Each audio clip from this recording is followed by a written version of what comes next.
absent et tu es fier à tes côtés parce que tout simplement, voilà, vous ne méritez pas cette place-là.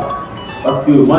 Nous sommes au Sembourg 6 ce vendredi 15 mars 2024, où la cellule de PS de l'IF Mbour 1 tient sa rencontre périodique pour le renforcement de capacité des professeurs de PS de la commune de Mbour. Après le rappel du thème, à savoir le lancer de poids et le chronogramme de la rencontre. Présent avec mes collaborateurs, mais c'est un réel plaisir de vous rencontrer, de connaître certains. Je connais Madame Sarvis. Donc, pour moi, c'est un honneur. Sérieusement, je crois que il n'y a pas toujours les occasions de rencontrer les gens, pour discuter avec eux, mieux se connaître.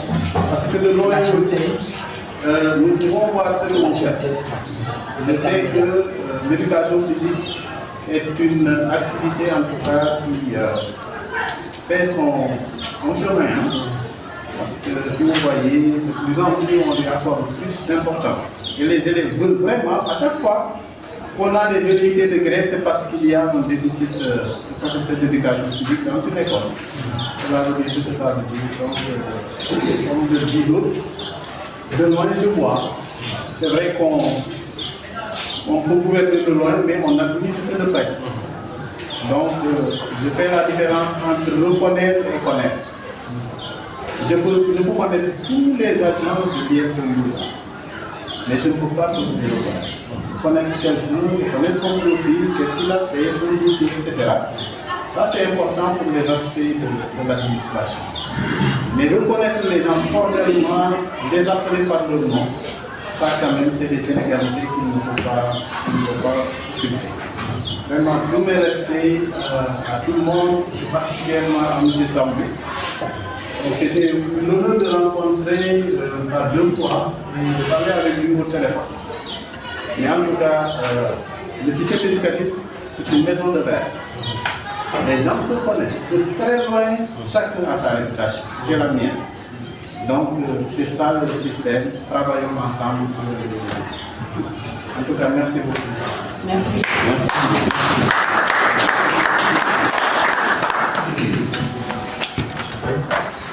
Pédagogique au lancer en translation en classe de 4 livres.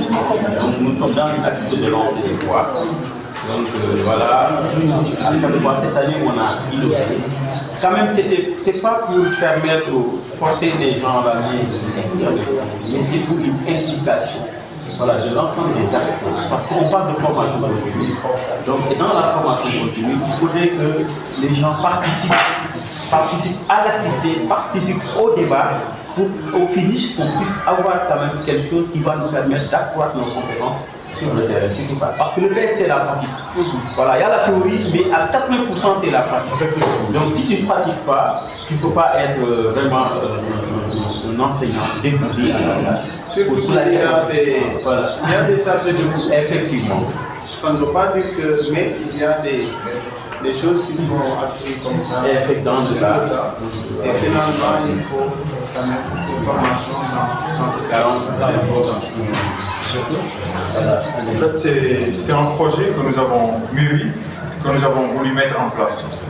Auparavant, ce que nous faisions, si par exemple c'est le CM6 qui accueille aujourd'hui, ce sont les collègues du CM6 qui faisaient la prestation.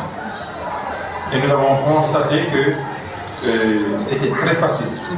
C'était très facile de rester derrière sans rien préparer et de venir critiquer l'établissement qui accueille et qui fait la prestation. Donc du coup, partant de là, nous avons besoin nécessaire non seulement de faire bouger les cellules d'établissement, parce que si on fait le tirage au sort, cela sous-entend que la cellule d'établissement s'est réunie pour travailler sur le thème qui a été annoncé avant. Donc du coup, toutes les écoles ici présentes ont déjà préparé leurs fiches.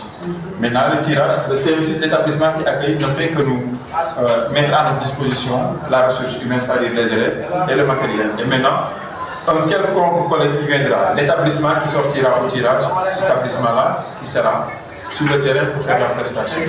Ainsi, on va mobiliser davantage les cellules d'établissement parce que s'il n'y a pas préparation à l'école d'emblée, il n'y aura pas prestation. Donc c'est le seul but pour renforcer, comme il a dit, c'est une formation continue, mais également aussi pour pousser, pour booster les autres à travailler davantage. Parce que ça ne sert à rien de faire toute une année sans pour autant se réunir pour ne serait-ce échanger sur un thème bien déterminé. Donc depuis cette année, nous sommes en train d'expérimenter et nous attendons la fin de l'année pour demander un bilan, si le bilan il est satisfaisant ou pas. Mais le bureau de la cellule départementale, c'est ainsi qu'il a décidé de travailler cette année pour mettre tout le monde au même niveau. Essayer de mettre tout le monde au même niveau et faire une formation continue, comme vous l'avez dit, pour les charger de cours. Parce qu'ils en ont besoin. Nous tous, nous en avons besoin. Qu'il part dans une cellule, même si c'est un professionnel, il apprendra quelque chose. Ne serait-ce, même si c'est 11 de connaissances, il aura avant de rentrer. Pourvu que ce dernier accepte d'équiper et de participer, de collaborer comme lui. C'est ça l'objectif. Et si on n'apprend pas assez, on risque dans une faute. Ça, c'est une obligation à tous les niveaux. Je crois que, professeur, nous devons nous aussi faire l'effort, comme on le fait à l'élémentaire, davantage de superviser aussi les cellules.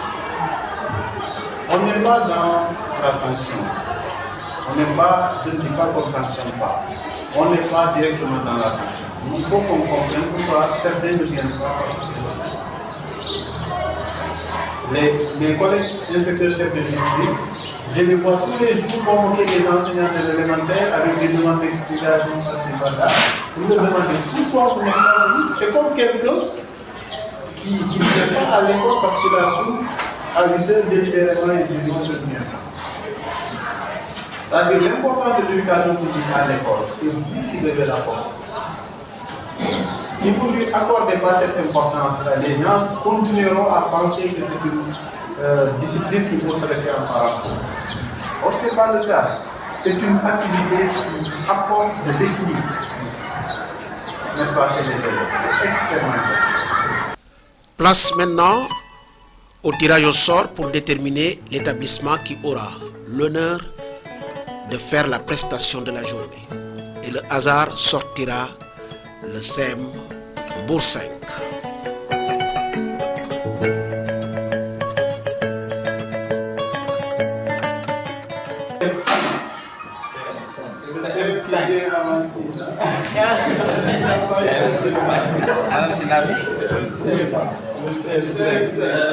CM5, c'est Bouyavi. C'est le CM5. CM Diamaguène. L'école, c'est qui? Il y a Bouyavi, Jam. Donc l'école est là. Monsieur Thiam, désigné par ses pairs, va hériter d'une classe de 4e pour dérouler sa séance.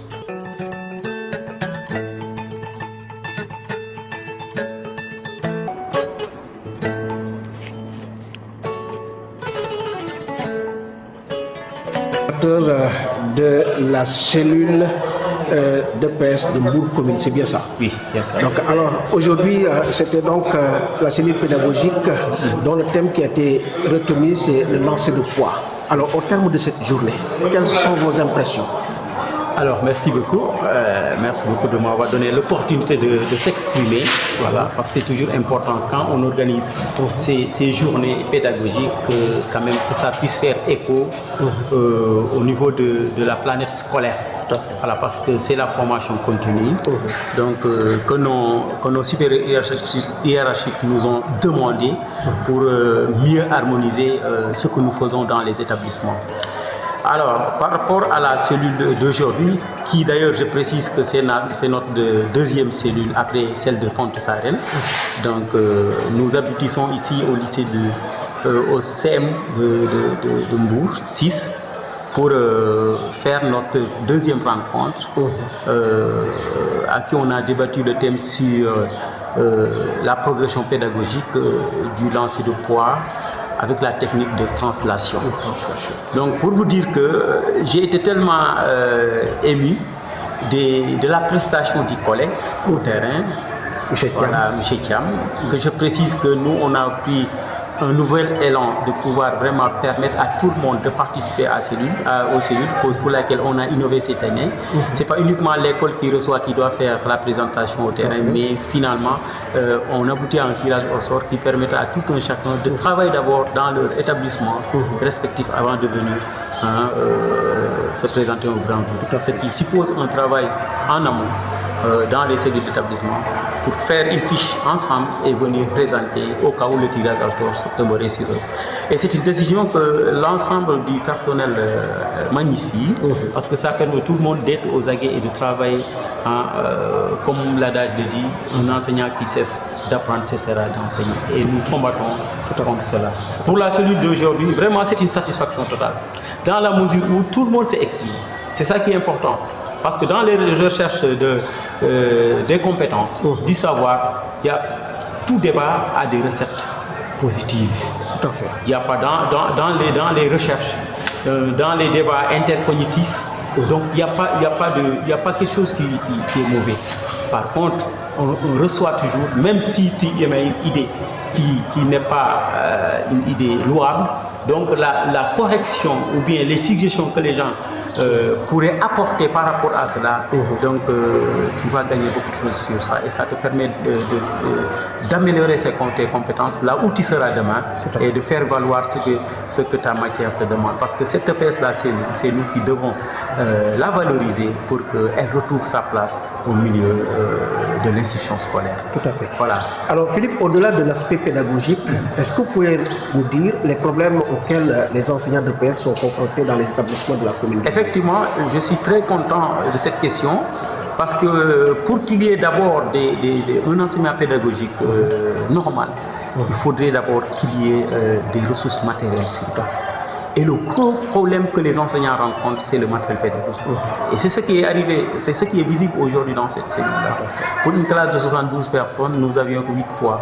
Donc, vous savez comment ça impacte au niveau pédagogique. Le gap est très, très énorme. Et ça impacte négativement sur les performances, sur les capacités motrices des enfants. Et l'enseignant aura besoin de tout cela. Et les enseignants de PS souffrent de cela dans les établissements. Parce que le matériel pédagogique doit être là. Et que les chefs d'établissement devraient les aider à se procurer de ces matériels-là. Et je ne dis pas que ça doit se faire coûte que coûte, mais chaque année, quand vous achetez 2 à 3 poids, imaginez au bout de 5 ans, vous arrivez à 10 poids, 11 poids. Donc c'est juste un processus qu'on doit suivre pour pouvoir permettre à tout cela. Mais c'est un problème réel que nous vivons. La classe qui a fait la prestation depuis la 6e n'a jamais fait de lancement. Mais à part le constat que vous faites, est-ce que la cellule a pris des initiatives allant dans le sens d'aller rencontrer les chefs d'établissement pour faire le plaidoyer des professeurs de PS? Effectivement, cause pour laquelle j'ai demandé au collègue qui nous a accueillis de faire un peu l'économie de la manière dont il travaille dans cet établissement et de dire les problèmes qu'il vit. C'est dans ce sens-là que je lui ai demandé de faire cette présentation. Parce qu'après, dans l'avenir, on ira voir le chef d'établissement et on va lui poser des questions, qu'est-ce qu'il y a, ici, de suite. Et on va aider ce collègue-là à se procurer du matériel. En quoi faisant? En essayant de faire de collaborer le maximum possible avec les chefs d'établissement et de leur faire savoir qu'attention, le matériel pédagogique doit être là parce que ça fait partie quand même des rubriques dans le conseil de gestion qu'on doit honorer. Tout à fait. Merci, monsieur. Merci, monsieur. Merci beaucoup. L'occasion aussi me permet, excusez-moi, de remercier l'inspecteur qui était là présent aujourd'hui. Tout à fait. Je l'ai oublié. Et on était vraiment content de le voir parmi nous. De féliciter aussi et de remercier l'IA, l'IF, l'IA et nos coordinateurs, nos CPI, de nous avoir fait confiance et de nous confier ce grand groupe-là pour que nous puissions continuer le travail sur place. Et vraiment mention à eux parce qu'ils ont entière confiance en nous. Il suffit de rapporter, ils se félicitent de ça et ainsi de suite. Merci en l'occurrence notre CPI, Anta Bouya et monsieur Julien Diouf. Merci beaucoup. Allez, on est ensemble. Merci.